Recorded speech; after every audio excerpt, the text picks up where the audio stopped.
Nous devons ensemble avoir conscience que nul autre que nous-mêmes ne viendra sauver notre nation et que cela exige de chacun de nous une mobilisation tous azimuts. Bana Congo, ekomitango to telema, to simbala na loboko, pe to sala pona ko bundela ekolo na biso, etando mobimba ya ekolo pe ko batela ndelo nyonso ya ekolo na biso. To sanga na biso pa. Ekolo Congo démocratique ezali ko bundisama na etumba eyo Rwanda ememi pe na makambo mabe, ko boma bato, ko nyokola bango nzela ya ba M23. Bazali ko bundisa biso, oeleko eye ekolo ya biso ezwi nzela ya botombwami. Kokabola biso mpe koyiba bozwi boye nzambe apesa biso. Makila mosopani mingi, bomoibwa bato bobebi, zamba nde ezali kosunga molongo mobimba. Bomoibwa bato bokomi mpasi. Tozali na ndingisa banso ya kobatela ekolo mpe lisanga mpona likambo ya ekolo. Tosanga na biso banso. Totia pembeni makambo na biso to pe politiki. Tosangana tobundisa banguna baye balingi kimia te nde likambo ya biso banso tozala lisanga. Tosala nkele. Totika komona baninga mpamba mpe mbeba nyonso. Tolakisa motema mwa kosalisana na bandeko babiso baye bakutani na makama mabitumba. Tosanga na biso banso. Topesa maboko mpe tozala osima ya bilombe babiso ba FRDC mpe na misala minene mia ekolo po ya kozongisa kimia mpe bokengi. Lisanga tobundela ekolo na biso mpe tolonga etumba eye. Batela ekolo, bendele ekoya te. Merci Mbote Nabino Nyoso esika bozali ba Congolais ngambo na ngambo, ba Congolais de tous bords, ba Congolais de tout genre, topesi bino Mbote. Mercredi 17 mai 2023, 17 mai 2017, et 17 mai 1997, 26 ans jour pour jour depuis que le maréchal Mobutu a été renversé par Mzee Laurent Désiré Kabila. Mzee Laurent Désiré Kabila, chef rebelle à l'époque, une armée ou un groupe rebelle composé des enfants nés aux Ormona Bangwa, Tobengara Bango Bakadogo, et puis composé des étrangers, Bandeko Bautaka, Bamboka, Bapaya, Pona, Koyako, Sungamze, Laurent Désiré Kabila et Longona accompagné pour renverser Joseph Désiré Mobutu. 26 ans après, quel bilan faites-vous de la République démocratique du Congo, Zaïre à l'époque, 26 ans après Mobutu? Est-ce que la République démocratique du Congo est connaître un développement? Est-ce que les mots décriés dans la gestion à Mobutu, les loyo, makambo mabongwami? Est-ce que ceux qui Mobutu a secoué les lotés à Kolobate que azo regretté Potanguya Geraki makambo asalaki angote lelo esalemi. Soki Mobutu a secoué lelo akotangisa mai na miso te po mona tika esika tikela kabiso lelo to zongi mwa moke sima. Est-ce que Mobutu akodilate tokolobela ngo na émission na biso ya mokola lelo journal le 17 mai comme dédié aux forces armées de la République démocratique du Congo. Bandeko bazana ngai na plateau, quelle situation selon bango la situation actuelle ya armée na biso ezali ko inspirer bango, ezali ko attirer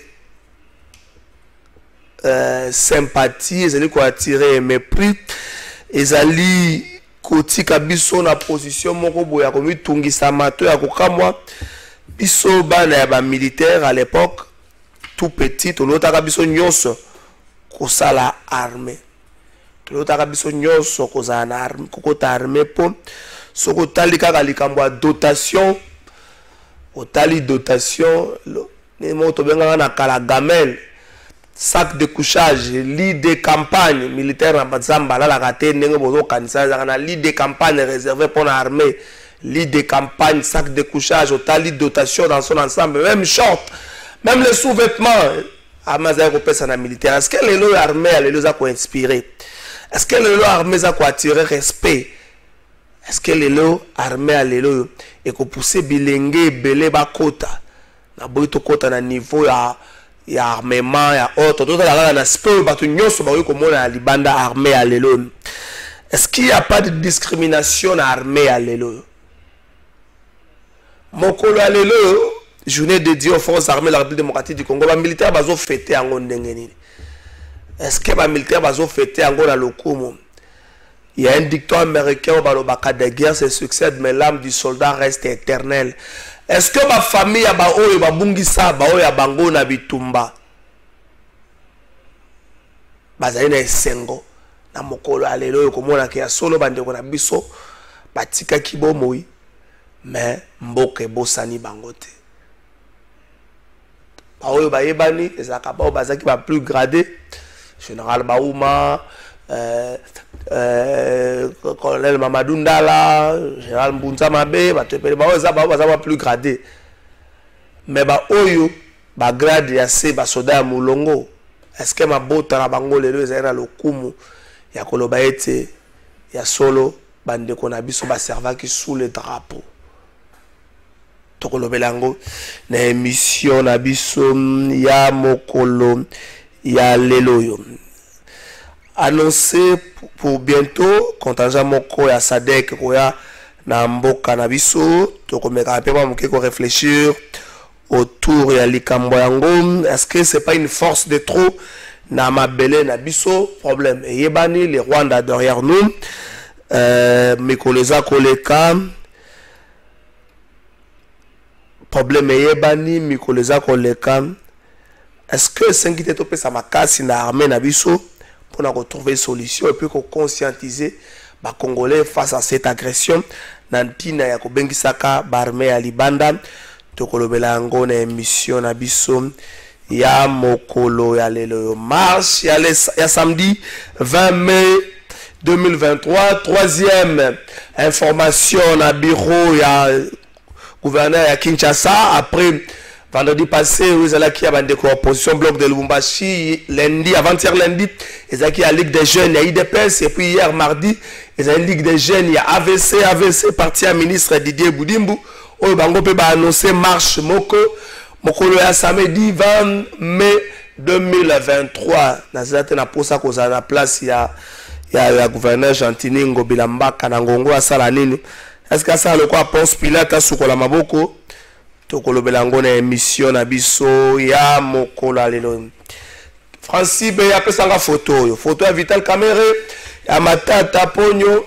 Guerre ouverte entre Batumi Balé oyo, guerre ouverte pour cause rareté ya maïs nde ça la kati ya makambo wana. Matata Ponyo, Vital Kamerhe. Matata Ponyo avait commencé par dire 9 ministres de délégation mora 9 ministres au Tina secrétaire général adjoint au gouvernement bakende kusala mobembo ebele pour na koluka koyaka na masangu. Vital Kamerhe a répliqué lundi na briefing na direct na RTNC abi azokamba komona bato mususu po basa le sengeli koza premier ministre azaki président de l'Assemblée nationale asala kite et azaki te kaka po asala pona bata walungu azaki président de l'Assemblée nationale pour la Congolais nyonso. Aussi longtemps que l'Assemblée nationale, c'est la représentation et le peuple congolais. Si le peuple, les hommes qui sont balé à France, ils sont balé. Vital Kamerhe Matata Ponyo, bino mi balé siko, bino bolobi. Mais le peuple pas dans la makambo pona bino. Photo à Liboso, ils allaient à Matata Ponyo. Matata Ponyo, peuple pas dans la makambo pona yo.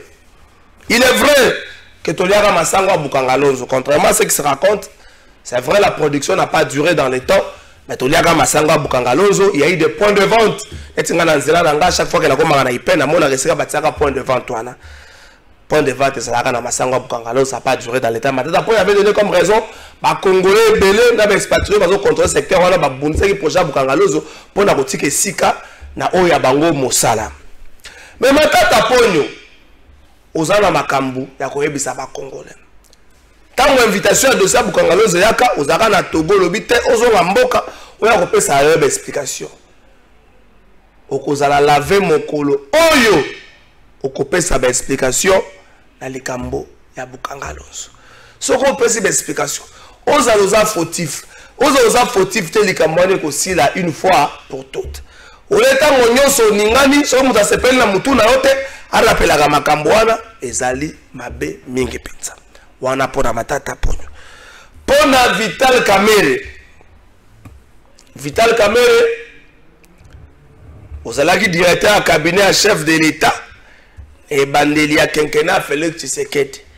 Makambo oyo balobela yo peuple te justice yo moko bino moko ezali procès ya 100 jours ya solo balobela yo explication PC explication ba condamné yo pour 20 ans na premier degré na second degré commis pour 13 ans après resuka na acquittement wana ezali oyo justice alobaki totikala dans le fait oyo justice alobaki est-ce que tout na peuple soki ya solo andimela makambo wana pona nini la justice a fait libérer Barabbas a condamné Jésus mais jusqu'aujourd'hui personne alors personne même les non-chrétiens bandimela Barabbas donc jusqu'aujourd'hui même les non-chrétiens mutu moko tandimela Barabbas est-ce que Vital Kamerhe oza besoin kondima que peuple congolais vous allez convaincre que peuple congolais andimela yo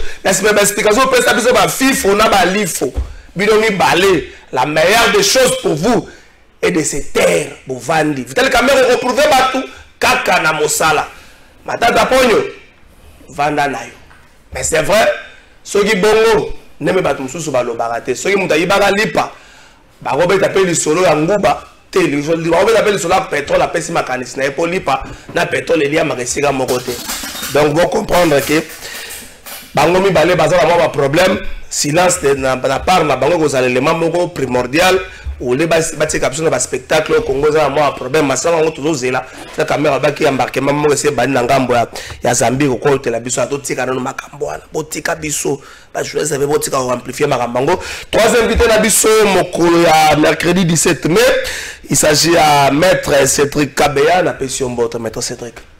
Merci beaucoup Ndeko Trésor Kalafai na Pession Mbote. Merci pour l'invitation. Na pesi batunyoso ba téléspectateurs nyonso ya Congo Web Mbote et bonne fête ya soldats congolais. Merci Ndeko Ben Chanal na Pesio Mbote. Mbote, merci pour l'invitation. Mbote na bande nyonso wala ndabiso. Merci Joël Mongu na Pesio Mbote. Mbote mingi mwana mboka Trésor Kalafai, mbote mingi na balandi nyonso ya plateau de vérité oyo bazokolanda biso à travers le monde. Mbote mingi na ba congolais nyonso oyo baza branché na moment oyo pona kolanda émission oyo TV moko batebele kande yo moko loba ba tenga na lobango te solo ba tenga TV moko na kotika la jamais ko lobango aba notion ya nini oyo so moni mutaso ba TV moko batebele awe kozana notion moko za ko échapper na ngambo na G1 TV moko batebele. Merci Nabino toke na régie totale les prouesses et à niveau de diplomatie à tata mokonzi Kolo Félix Tshisekedi il a dit il sera partout au Sénégal du République démocratique du Congo za ko betama pona koluka komema kimia au moins pour ça vous concéder encore la chef de l'État ça là partout pona koluka komema kimia la République démocratique du Congo c'est parti dans Gambo. Cette organisation accueillie par le secrétaire exécutif de la SADC, le Botswanais Elias Magossi, et son adjointe chargée de l'intégration régionale, la Congolaise Angèle Makombo, en présence du personnel du siège, le chef de l'État de la RDC a été convié à visiter les différents compartiments de cette institution chargée d'histoire. Une histoire de la communauté et de ses pères fondateurs, racontée dans ces différents tableaux portraits exposés à l'attention du public. Visite guidée achevée, Félix Antoine Tshisekedi Tshilombo s'est ensuite entretenu avec l'équipe de gestion du secrétariat de la SADC, recrutée au sein des 16 États membres. L'objectif pour le président en exercice de la communauté de développement de l'Afrique australe est de se rendre compte du travail qu'effectue ce personnel en faveur de la sous-région.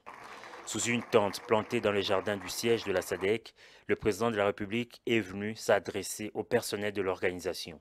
Il a salué les performances réalisées par l'institution, surtout en ce qui concerne les échanges commerciaux intra-régionaux. J'ai noté avec satisfaction que si la SADC n'a pas encore franchi l'étape de la zone de libre-échange continentale pour pouvoir mettre en opération l'union douanière et le marché commun dans les délais prévus, elle a du moins enregistré le taux le plus important d'échanges commerciaux intra-régionaux, soit 23% du total des échanges réalisés avec le reste du monde. Nous nous rendons compte qu'il nous reste encore beaucoup à faire, a fait remarquer le président de la SADC, qui par ailleurs dit compter sur ses personnels pour maintenir le rythme et travailler avec rigueur pour la réalisation de nombreux projets et programmes. Créée en 1980 par 9 chefs d'État, la SADC compte aujourd'hui 16 États membres, dont la République démocratique du Congo. Et dans la foulée, un cadeau a été remis au chef de l'État à l'occasion de sa visite de travail au secrétariat de la SADC. La restauration de la stabilité, la paix durable sur toute l'étendue de la RDC et le développement du pays constitue le leitmotiv des différents déplacements du président de la République Félix Antoine Tshisekedi Tshilombo.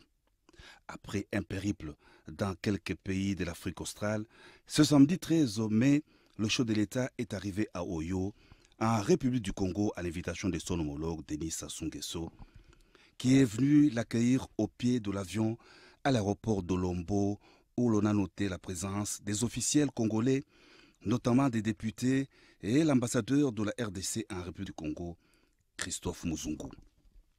Les deux chefs d'État ont eu quelques échanges au salon d'honneur de l'aéroport avant de prendre place à bord d'un même véhicule, et le long cortège présidentiel s'est ébranlé vers la résidence du président congolais sur le site Golodoa.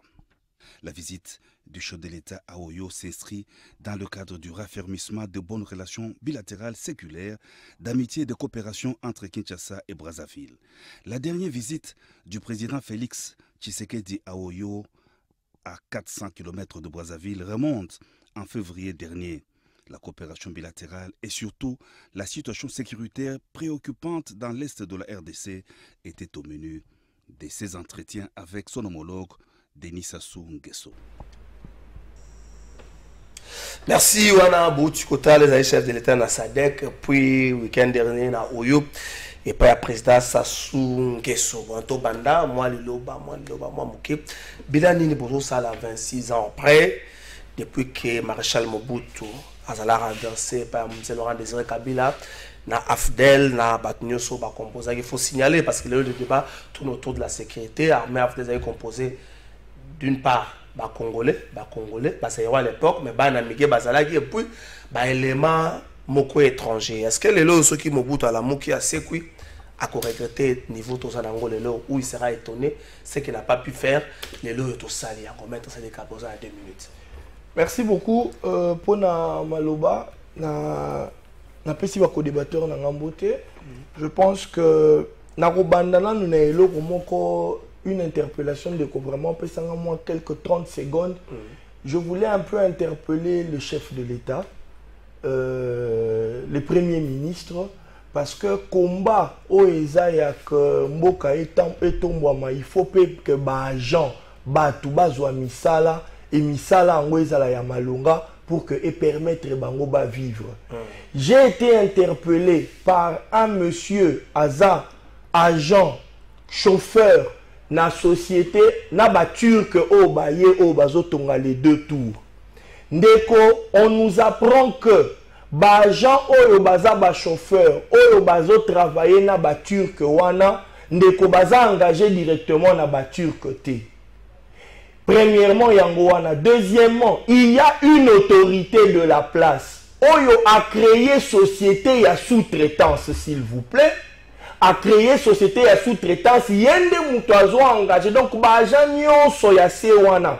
Yende mutu a engagé bango na société et azo sous-traité bango et pas ya turc wana. Mais salaire eza ya malonga te. Or, ba chantier oyo nde kokaye kosala ke ba Congolais ba se retrouver, ba turc wana ba ye na moni ba na 3-4 marchés, c'est que baza batu ba kovanda wa 3-4 ans. Parce que Fikine ba kosala yango eza vraiment miko ya mbula mon côté. Donc essayez qui quand même ba pesa occasion na ba Congolais, ba zuwa pe misala to yebi ke ba européen bazalaka na moi traitement différent. Mais ndenge ni kaka biso ba Congolais, nde tozali ko détourner batu wana. Allez aux yeux congolais, aux foutaillés, et des miettes, un père de famille. À quoi ça la ligne, ceux qui n'a $100, ceux qui n'a 160 000 francs, ceux à peu près 200 000 francs, à quoi ça la ligne. J'ai interpellé le chef de l'État. Chef de l'État, tu as autorisation, autorité de régulation, la sous-traitance. DG Moko Miguel. Mais DG Miguel, bato bazolo ba makambo yangwana yo loko yebi ba photo na yo ta ko saka toujours muso to ko sala na ba panneau publicité to sala ne ako mako interpeller bino batilo na musala moko bo motonzi ba photo na Kinshasa bo o kana ka Kinshasa DG Miguel o kana ka Kinshasa jour muso to ko sala ne ka interpeller bino ko chaka ba photo chef d'état partout les travail à faire eza na ba société wana ya sous-traitance le ministère à travail eza totalement démissionné. Donc vraiment j'en interpelle le chef de l'État. Monsieur le Premier ministre, ce sont des chantiers phares.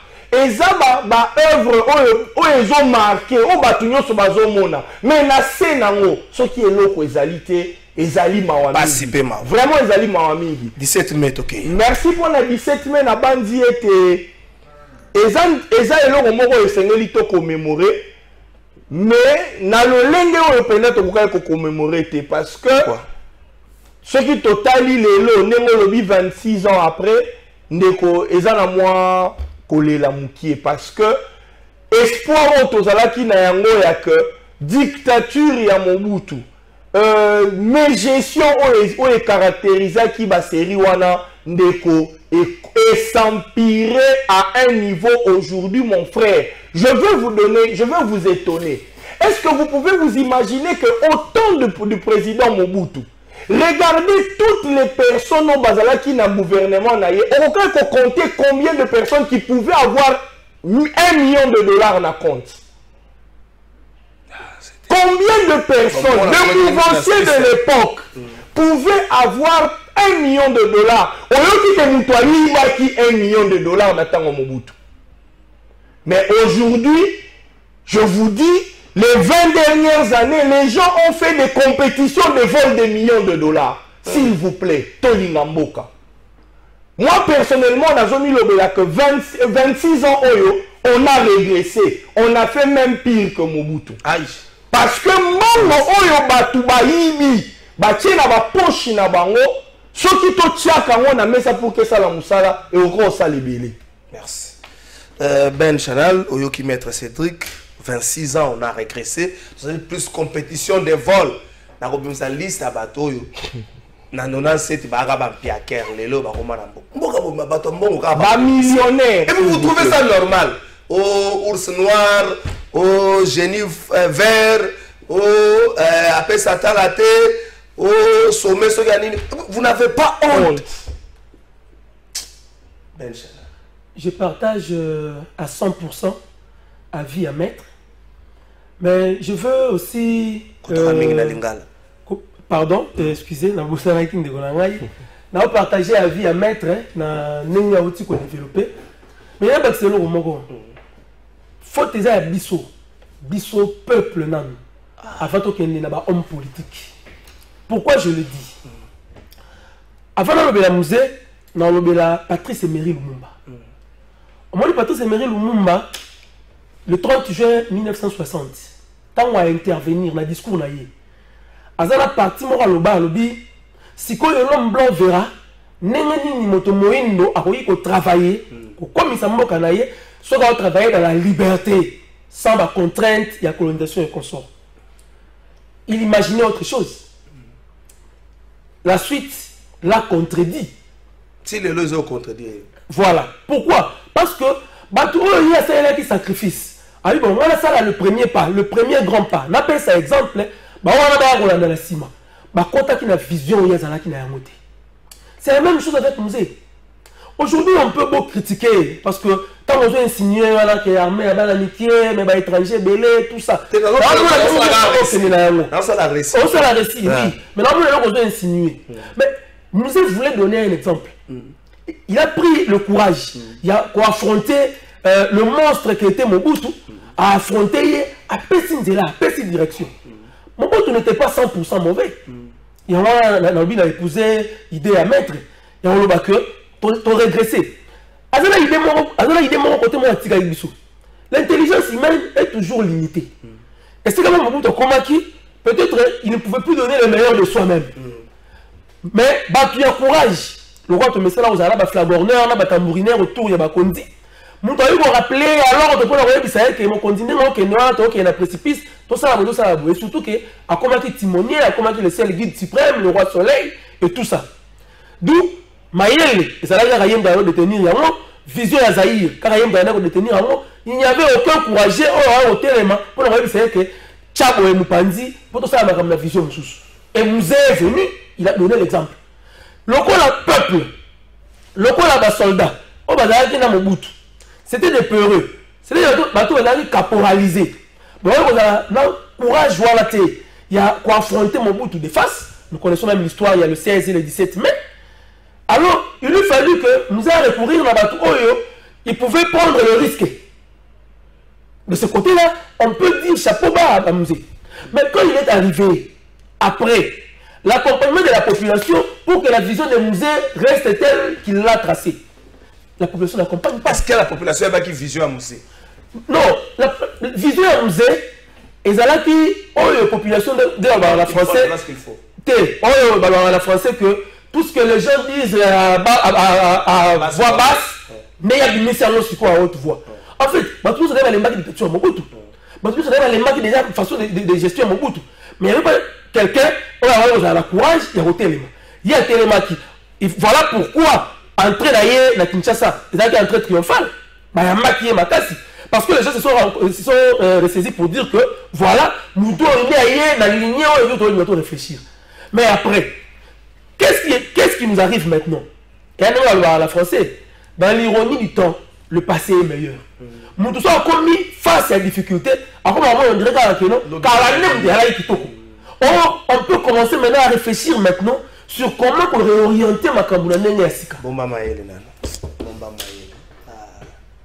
Ndeko Jorel.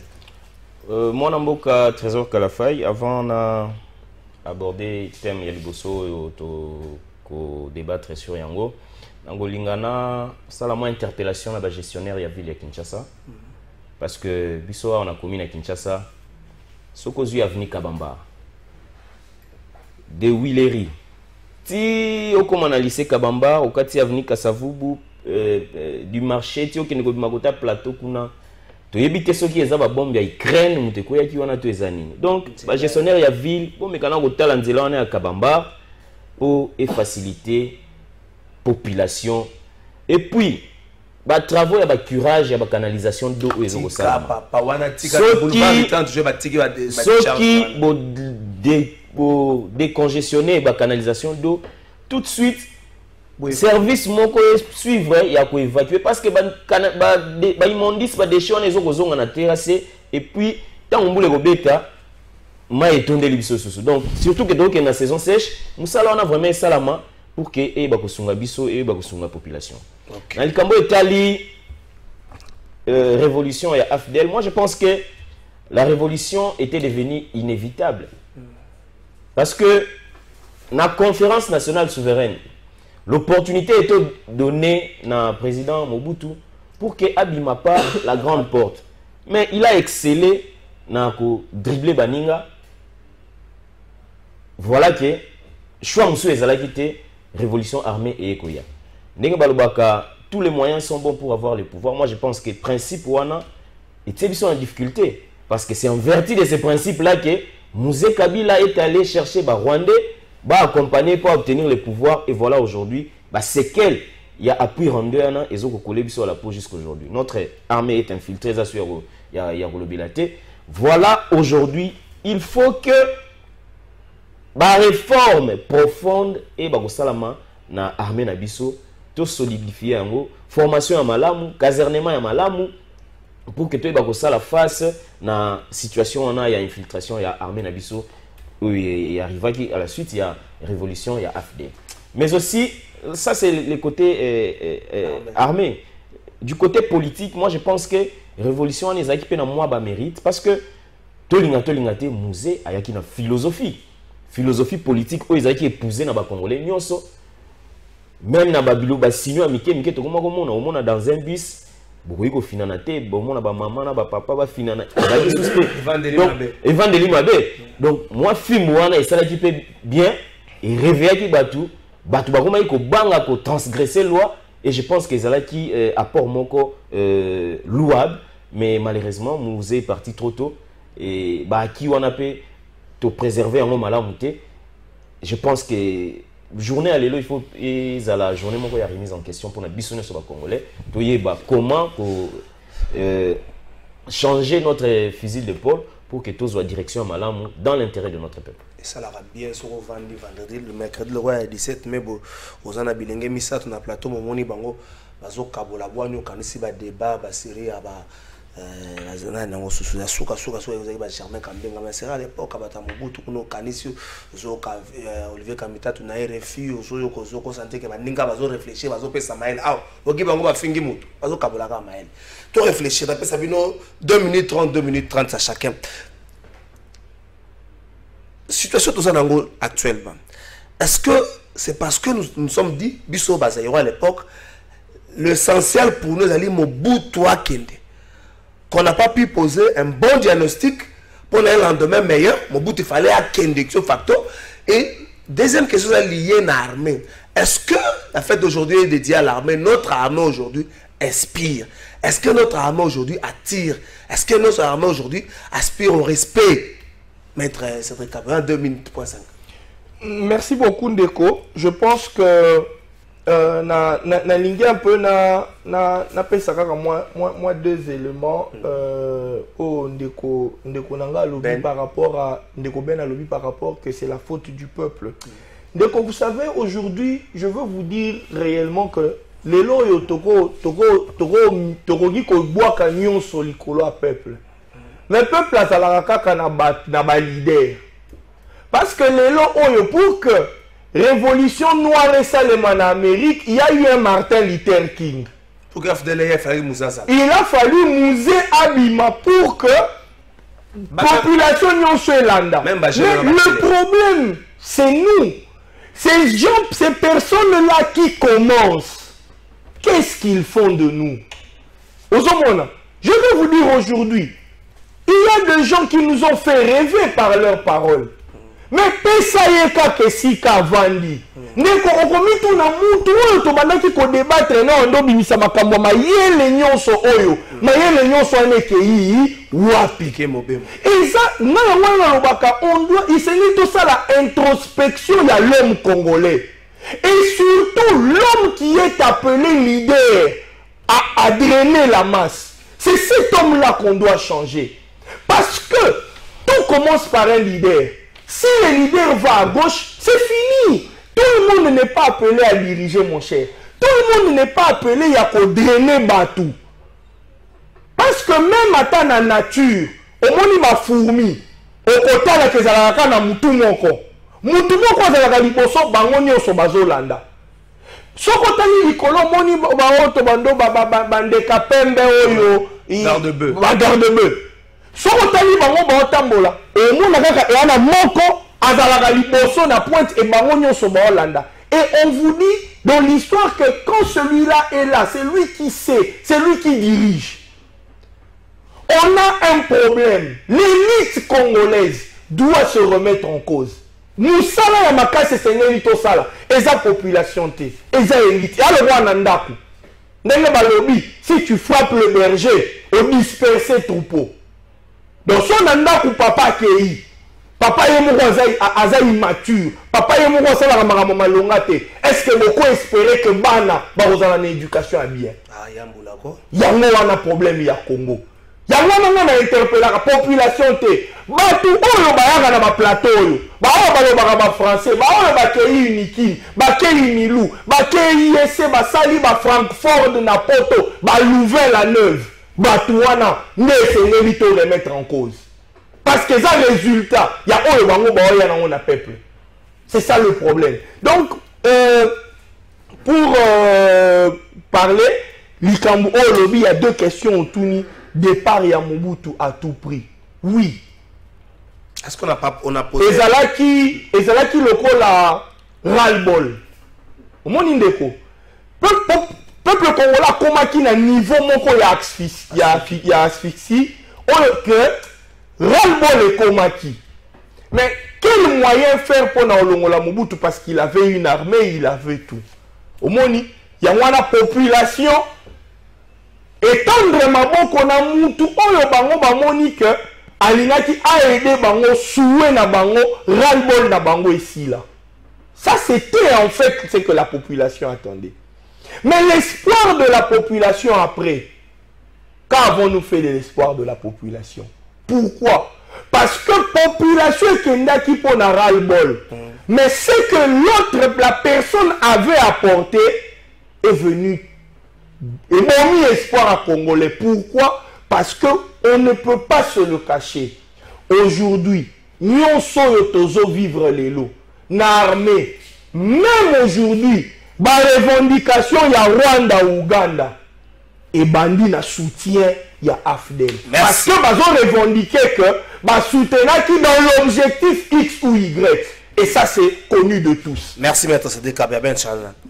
Maître Cédric, Nalandio Nabokebi, avant de répondre, Naomeka, tu as éclairé le solo de la Maître Cédric. Donc, Maître Cédric, on va mettre un peu exemple, il y a la fourmi, il y a la garde-bœuf, ou il y a réflexe, instinct. Donc, on va mettre sur la famille, on va mettre en français paternalisme. Tu as ma solo ya mboka. Tu as ma solo ya mboka, mboka ba kamara yango na paternalisme te. Mboka ba kamara yango na instinct d'ensemble te, to la réflexe d'ensemble te. Mboka ba kamara yango na conscience collective. C'est la conscience collective n'aime te resala que et boti l'idée. En fait, le leader ne s'impose pas. L'idée a outil déjà a outil la carte ya population a outil la carte flow wana. C'est juste quelqu'un. Tu peux dire que le trésor à la faille, il y a je crois, le premier esclave évolué. C'était que Moka et Sangani, la communauté est Sangani. Le premier était que Oumou qui a fait l'université. Voilà. La communauté est Sangani. Bataille ici, Moutoumoko. Babi, oh, espoir mabiso yende mutu ofungola biso banzela yende mutu ako zala lokola mutu ya liboso na biso défenseur na biso leader na biso la communauté. Et je suis d'accord avec vous parce que le premier esclave émancipé qu'est-ce qu'il a fait tant on a commis universitaire à baluke bandeko na ye.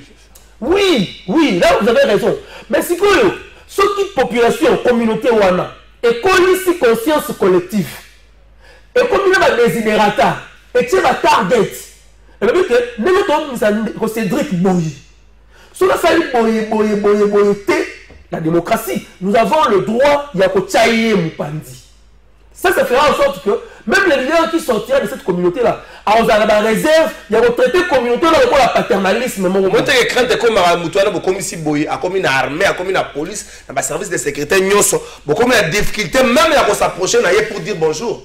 Il n'y a pas plus fort que le peuple quand il est conscient. C'est pour ça que je parle de la conscience collective. On me dit, on peut par exemple, Moko, année 2015, 2016, 2017, nous nettoyons pour aboutir à l'élection, et comme ici, Félix Tshisekedi, du président de l'autre. Force Oyo Kabila Koma Kilayango. Les scientifiques à sa rescousse. Armée caporalisée. Batonio sur la tout le monde a livre d'Imiawa, la mission de la nation, et ainsi de suite. Donc, il y a la théorie, mais quand le peuple a dit niet, on a tué, on a gazé, on a niqué dans la maternité. Mais comme le peuple avait une certaine conscience collective, pas imposer qui volonté la volonté la mais non, par rapport à la question, en fait, la question pour la Mobutu, et on découlait dans la conscience collective. Okay.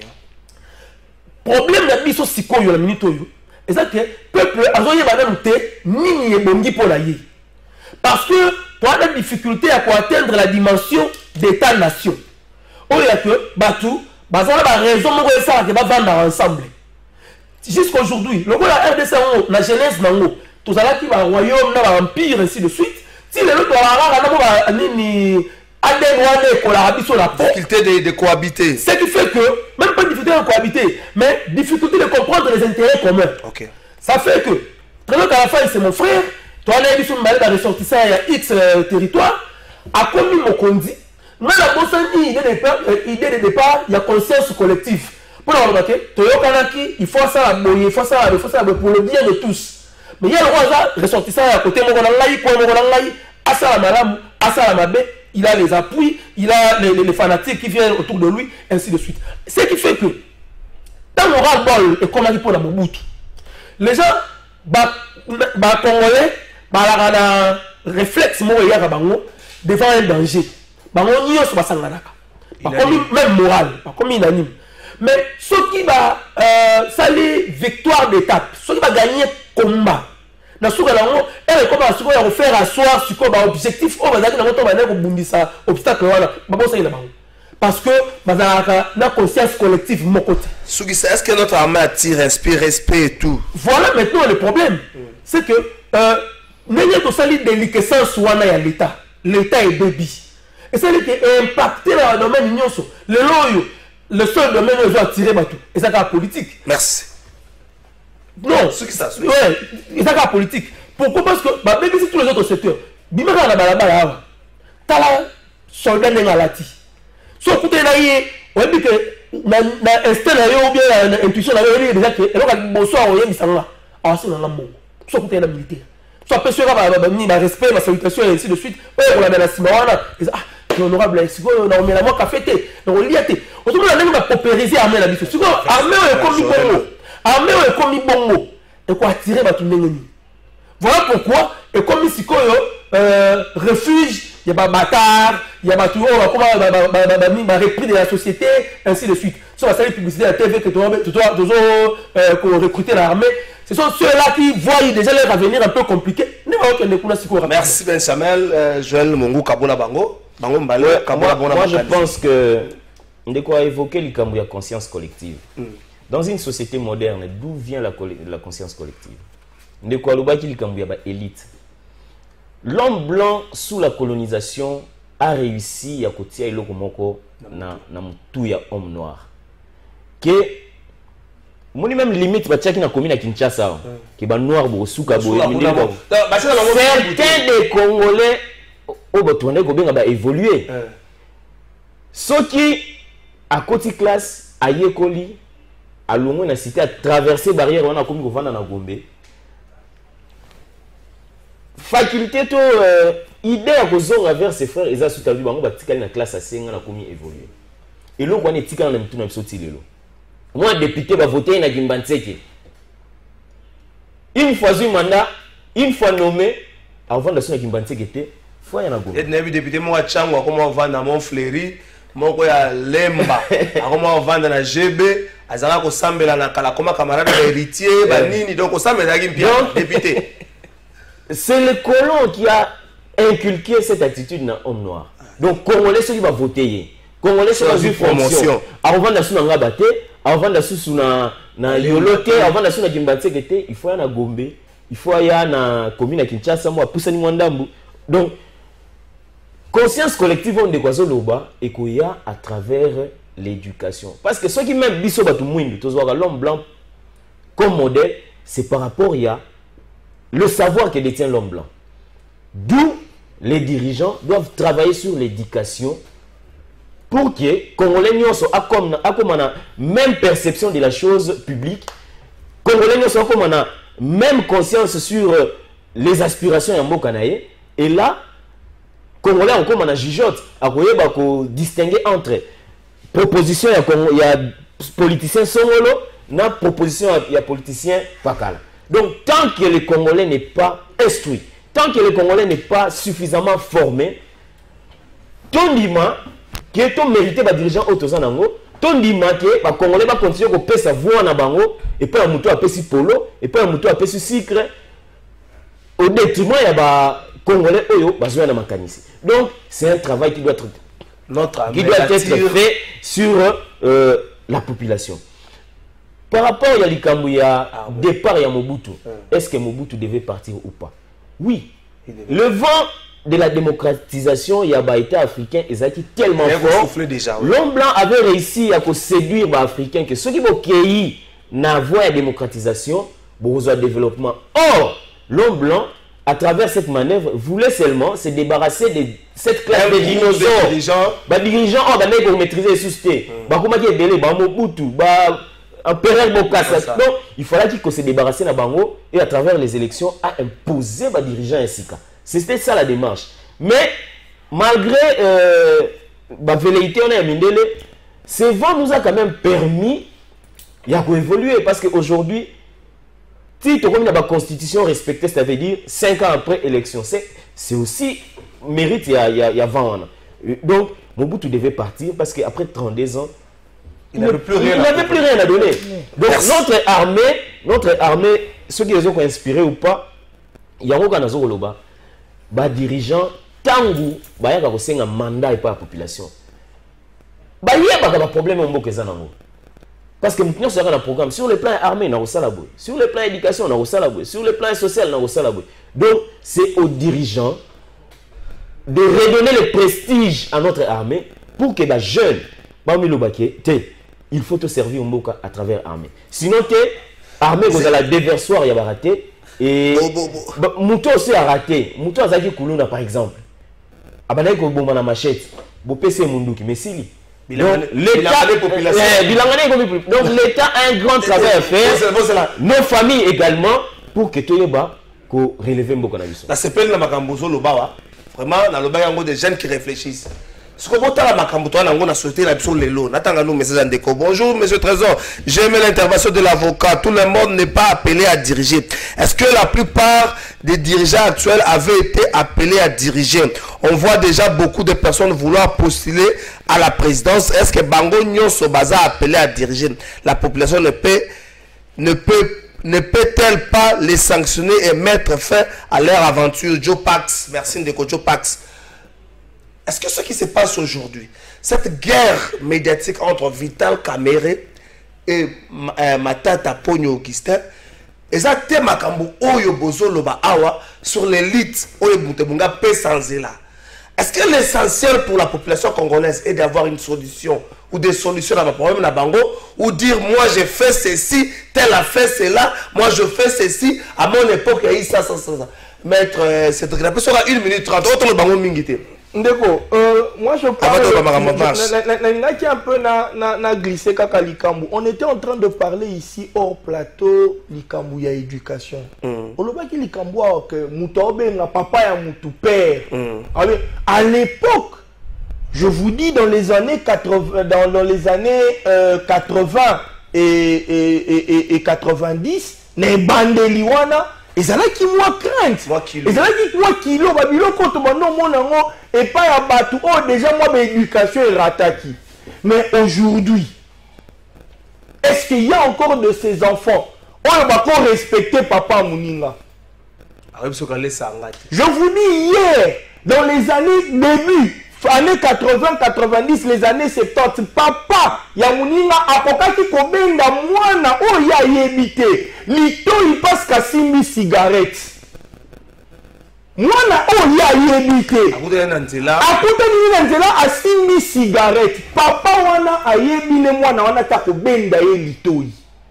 Pourquoi tu fais ça, péticier, et l'enfant respectueux à Bouaki? Mais non, Oyo, il y a même des parents qui ont dit moi attends, la cigarette Bokobunda. La génération sacrifiée. Et c'est ça que moi j'ai toujours dit. Les 30 dernières années, donc sur total les 20 dernières années, c'est la génération sacrifiée. Et c'est aujourd'hui, les parents des années 90. Et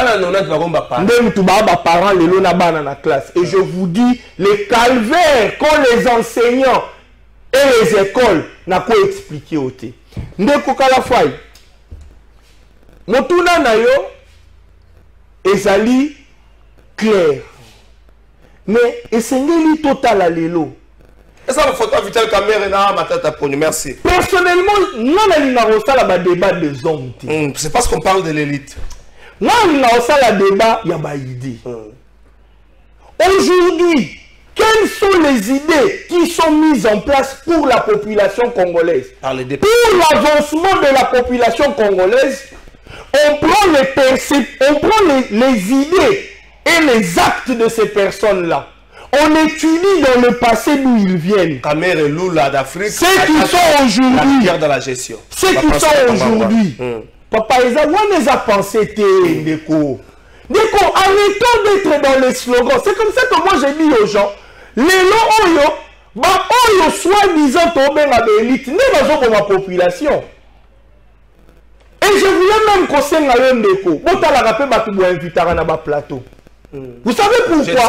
Parce qu'aujourd'hui les médias contribuent à combien la population. 30 secondes. Quelle qualité à bateau va présenter à la TV?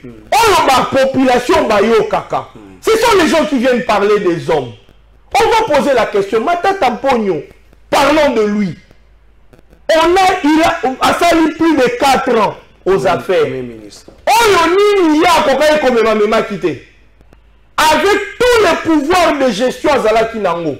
Parce qu'on sait que quand il était Premier ministre, Alaki a tous les pouvoirs de gestion. S'il vous plaît, là, chuter la caméra parce que ça sera injuste. Il y a Matata et là, mais soyons quand même réglo. Ndeko, nous sommes ici dans ce pays.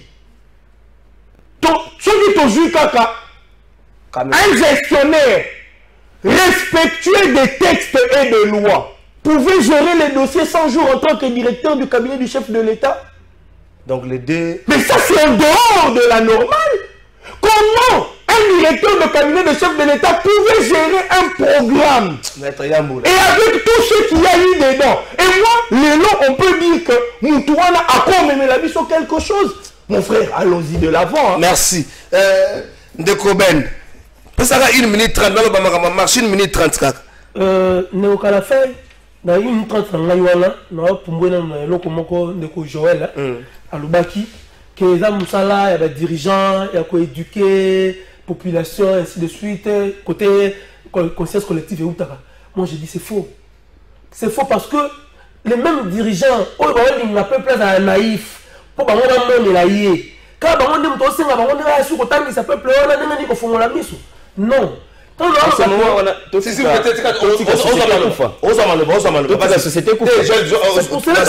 conscience collective.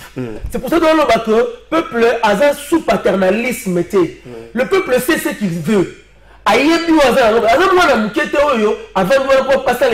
tu l'as contredit. Et donc c'est que l'idée ce qu'il veut. Quand on dit globalité, ce qui va créer conscience collective, qu'on émettre sur la même longueur d'onde, on pousser changement, le vrai. Okay. Par rapport à on parle d'élite. L'élite c'est l'intelligence, c'est la crème. Est-ce que nous ici nous sommes l'élite? Nous composons aussi l'élite de ce pays ici. Est-ce que nous sommes fiers de nous? Est-ce que nous sommes fiers de ma professeur à l'université? Est-ce que nous sommes fiers de ma aîné scientifique à l'ISO? Tant que nous avons comparé à nous. Parce que le lot de Moyen-Âge, les États-Unis, ils ont méconnu dans le sud du Sahara, et ainsi de suite. Tout le monde a ramené Kindi. Tout le monde a comment l'élite ailleurs réfléchit, le scientifique réfléchit, comment il propose des choses pour que la société ait évolué. Et puis il y a ce qu'on a l'élite, il y a élite, il y a ventre. Il peut dire un truc aujourd'hui, à un soubassement scientifique, on y met lié parce que c'est son domaine, il doit comprendre les arcanes, il fonctionne. Et puis demain, il vient te dire le contraire du contraire. De la contradiction même, il y a vraiment un papier. Et puis il le dit, pèse sans rire. Et puis ça, on appelle ça élite. C'est qui ça? Donc ça veut dire que quelque part, dans la conscience collective de la nouvelle génération du changement, il faut trouver que sikoyo ndenge nini tokoki sikoyo ko sokola sikoyo société wana. Merci.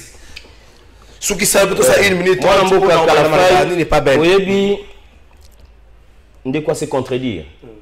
Alors bien eza eloko mosusu to 30 secondes. de quoi se contredire. Tant on a zolobake l'État il faut attirer en place un système éducatif pour permettre aux Congolais à juger chaque fois qu'il sera appelé, il y a aussi un choix.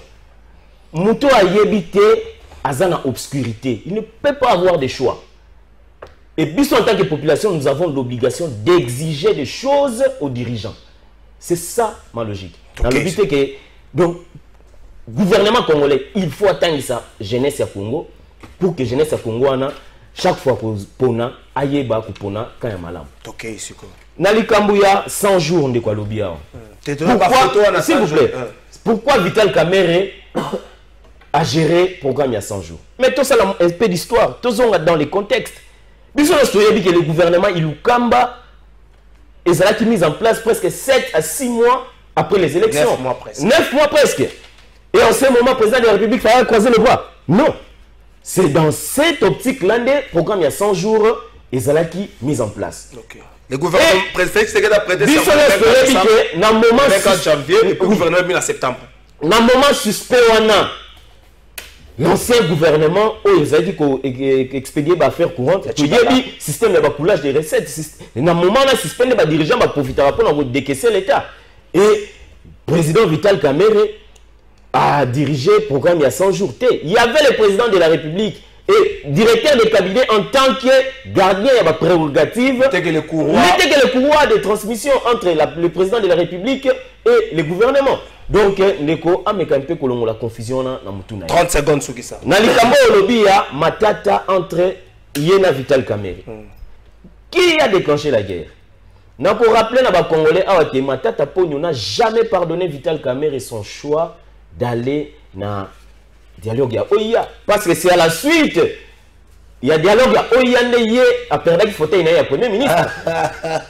Donc il n'a jamais pardonné. Il était avec Kabila, mais il n'avait pas accepté que Kabila initie dialogue pour résoudre la crise électorale. Merci. Pardon, si vous voulez. Mais pourquoi Vital, d'abord, première contre-vérité dans la déclaration à Matata, Vital Kamerhe a mis 11 ministres en Afrique du Sud. Bazaki 4. En Afrique du Sud, 4. La délégation est composée. Donc, il reste parce qu'il y a en quête de popularité, Matata Pogno commence à se permettre à Kokosa. Merci. Et pourquoi il y a en Afrique du Sud? Matata Pogno, a sali Bukangalo Nzolano, n'a sud-africain. Mais pourquoi les sud-africains évoluer par rapport à la mission de Makambo Italie agriculture. Industrie agricole. Mais dans le proposition à Kamerhe. Merci, non, c'était plus que ça. Bonjour, Trésor Kalafai. Nous avions l'obligation de changer la classe politique dans ce pays.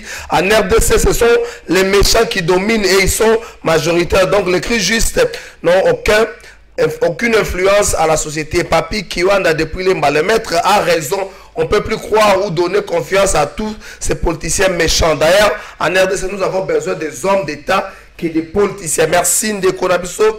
Depuis Lemba. Ah, Bandeko, est-ce que vous aussi ça? Une minute, maman.